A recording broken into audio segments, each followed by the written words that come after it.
B7 guitar chord. Claw your hand firmly like this and approach the guitar neck from behind like this with your thumb coming in on top, just over the 2nd fret, ideally lightly touching it. From there, maintaining your clawed hand position and this triangular space, put your 1st fingertip onto the 4th string 1st fret in the corner.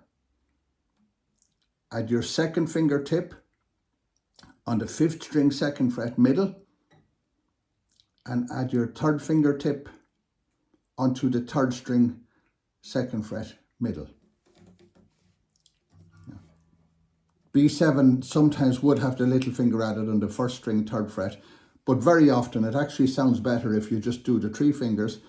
When you strum 6, the 6th string needs to be muted by either the thumb or the nail on that finger. You can clearly see how I'm pressing in. Strum 6 and your audience hears 5. You will see it in some books with the little finger added here. It sounds a bit harsh to me. I mostly play B7 with just these 3 fingers. It's easier to do, and to me it sounds much better.